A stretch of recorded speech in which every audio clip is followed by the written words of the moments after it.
Merci d'avoir choisi TV5 Monde. Bienvenue si vous nous rejoignez dans 64 minutes. Le monde en français, place à notre grand angle.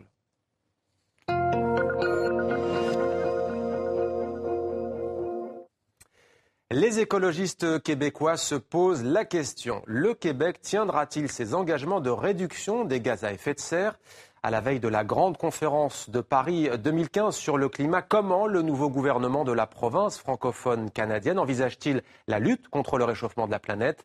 David Hurtel est le grand témoin de votre 64 minutes. Merci d'être avec nous en direct de Montréal. David Hurtel, vous êtes le ministre québécois du développement durable, de l'environnement et de la lutte contre les changements climatiques.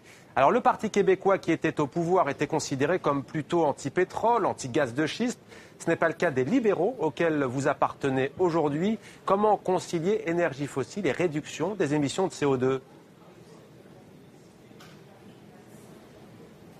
Ce qu'il faut comprendre, c'est qu'au Québec, notre principale source d'énergie, c'est une énergie propre, une énergie renouvelable, c'est l'hydroélectricité. Alors, il faut comprendre qu'à la différence de certains autres pays, de certains autres États dans le monde, nous, notre défi est de réduire notre dépendance aux hydrocarbures, plus particulièrement au niveau des transports. Nous dépensons plus de 14 milliards de dollars par année au niveau des hydrocarbures. Et c'est pour ça que nous avons annoncé le 30 mai dernier un grand plan d'action concernant les hydrocarbures. Et ce qu'on veut faire, c'est avant d'aller de l'avant avec l'exploitation des hydrocarbures, nous devons vraiment comprendre tous les enjeux, que ce soit les enjeux environnementaux, de la sécurité des personnes, le transport, et s'il y a véritablement une rentabilité économique associée à cette exploitation. Alors, ce qu'on doit faire d'abord, c'est faire des évaluations environnementales stratégiques, une globale pour l'ensemble de la filière des hydrocarbures et une plus spécifique, notamment dans le cas de l'île d'Anticosti, où nous allons répondre d'abord à ces questions-là avant de véritablement aller de l'avant avec une exploitation plus globale et plus totale des hydrocarbures. Alors, le Québec dispose d'une richesse naturelle unique. Il y a les forêts, les mers, les fleuves notamment. Il y a aussi dans votre pays des ressources, donc on l'a dit, hydrauliques, des ressources de sous-sol. N'y a-t-il pas aujourd'hui un paradoxe, un dilemme auquel vous êtes confrontés ? C'est sûr, mais ce qu'il faut comprendre, c'est que le pétrole est là pour rester. On en a encore, même les experts les plus optimistes nous disent qu'on en a au moins pour 30, 40 ou 50 ans d'être pris, si vous permettez l'expression, avec le pétrole. Alors, ce qu'on doit faire, c'est regarder comment on peut faire cette exploitation-là, la façon la plus sécuritaire, la plus consciente de la protection de l'environnement, puis aussi faut bien comprendre que présentement, au Québec, on fait venir notre pétrole d'ailleurs, plus particulièrement d'Alberta, les sables bitumineux d'Alberta, on fait également d'outre-mer. Alors, dans une perspective de réchauffement planétaire, dans une perspective où on veut regarder la totalité de l'émission de gaz à effet de serre, est-ce qu'il est mieux d'exploiter nos propres ressources si nous les avons et nous pouvons les exploiter de façon responsable, ou est-ce qu'il faut les faire venir d'ailleurs? D'autant plus que nous avons des objectifs ambitieux en matière de réduction de gaz à effet de serre. On s'est donné la cible d'atteindre d'ici 2020 une réduction de 20 de nos émissions de gaz à effet de serre par rapport à 1990. Nous sommes déjà sur la bonne voie. Nous allons investir plus de 3 milliards de dollars sur des techniques, notamment de développement de technologies propres, de développement d'énergie renouvelable, d'économie d'énergie, de transport collectif, d'électrification des transports. Alors, nous sommes véritablement sur la voie où, d'une façon à court et moyen terme, nous devons encore dépendre des hydrocarbures, mais nous allons encadrer cette exploitation-là et ne pas la faire tout azimut.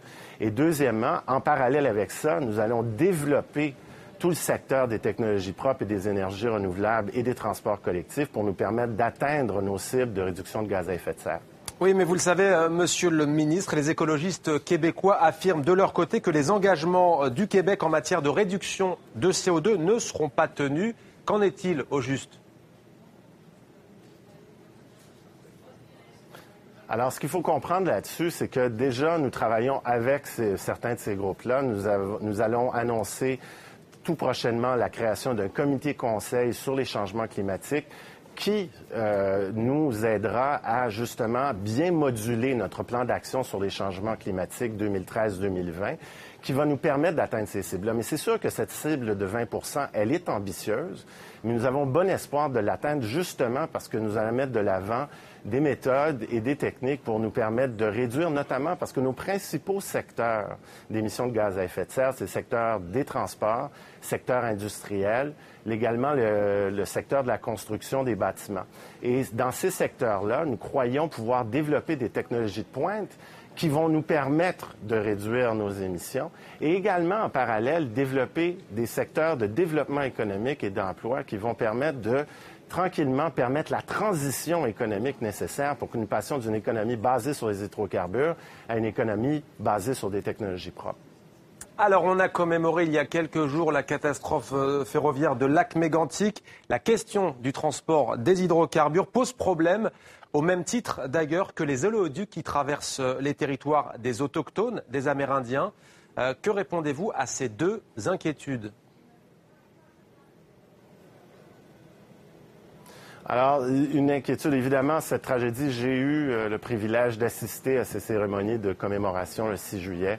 Et ce qu'il faut comprendre, c'est qu'une tragédie comme celle-là soulève notamment la question, et c'est Christine Lagarde, la directrice générale du Fonds monétaire international, qui l'a soulevé récemment à la conférence de Montréal, la question du prix véritable de ces hydrocarbures. Alors, lorsque, justement, on doit calculer le prix de ces ressources-là, il faut intégrer justement le prix des catastrophes naturelles, les prix des catastrophes industrielles comme celle de Lac-Mégantic, le coût sur la santé de l'utilisation de ces hydrocarbures.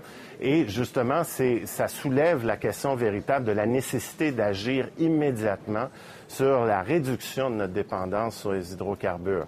Et il faut également bien comprendre que toute notion de développement durable nécessite un équilibre sur des trois piliers du développement durable. Oui, protection de l'environnement, oui, acceptabilité sociale et également développement économique. Il faut concilier les trois. Et lorsqu'on parle justement d'oléoduc, il faut nécessairement avoir l'aval de la population, avoir une acceptabilité sociale, et ça inclut nécessairement, dans les cas qui se posent, une consultation de la population, impliquer en amont les populations autochtones lorsque le cas le requiert.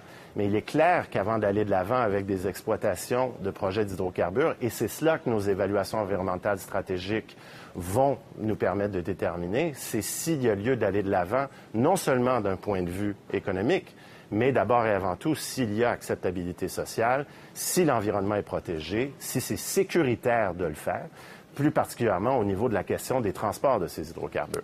Alors l'année prochaine se tiendra à Paris un rendez-vous très important pour la planète. Ce sera la conférence Paris 2015 pour le climat. Comment le Québec compte-t-il peser dans les débats, en quelques mots ? Le Québec a l'intention de jouer un rôle de leadership. Nous le faisons déjà en Amérique du Nord. Nous sommes la première juridiction avec la Californie à mettre sur pied un marché du carbone. Nous avons l'intention de poursuivre le développement de ce marché de carbone-là. Nous allons jouer un rôle de leadership non seulement au sein du Canada, mais des États-Unis pour agrandir le club et permettre à d'autres États de se joindre à nous dans ce marché du carbone. Et ce que nous avons l'intention de faire pour Paris 2015, c'est de nous donner des cibles encore plus ambitieuses pour 2030. Et c'est ce que nous ferons dès cet automne avec le travail du comité conseil sur les changements climatiques dont j'ai parlé tout à l'heure. David Heurtel, merci d'avoir témoigné dans 64 minutes sur TV5 Monde. Je rappelle que vous êtes le ministre du Développement durable, de l'Environnement et de la lutte contre le réchauffement de la planète, contre les changements climatiques.